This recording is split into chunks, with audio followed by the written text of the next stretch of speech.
বিসমিল্লাহির রহমানির রহিম। ত্রয়োদশ জাতীয় সংসদের সাধারণ নির্বাচনে নির্বাচিত মাননীয় সদস্যবৃন্দ, আসসালামু আলাইকুম। আপনাদেরকে আন্তরিক অভিনন্দন। এখন আপনাদেরকে শপথ বাক্য পাঠ করানো হবে। আপনাদের অনুগ্রহ করে দাঁড়িয়ে শপথ পাঠ করার জন্য অনুরোধ করছি। উল্লেখ্য যে আমি শব্দটি উচ্চারণের পর মাননীয় সংসদ সদস্যগণ ডট চিহ্নিত স্থানে নিজের নাম পাঠ করবেন। আমি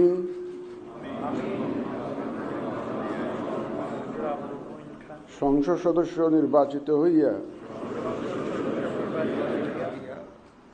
সশ্রদ্ধ চিত্তে শপথ বা দৃঢ়ভাবে ঘোষণা করিতেছি যে আমি যে কর্তব্যভার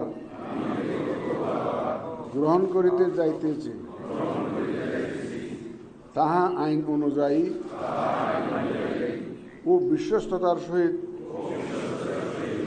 পালন করিব। আমি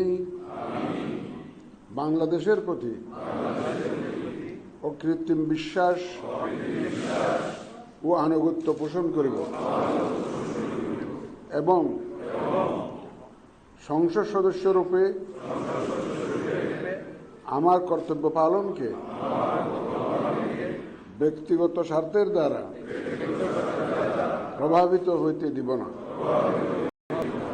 ধন্যবাদ আপনাদের।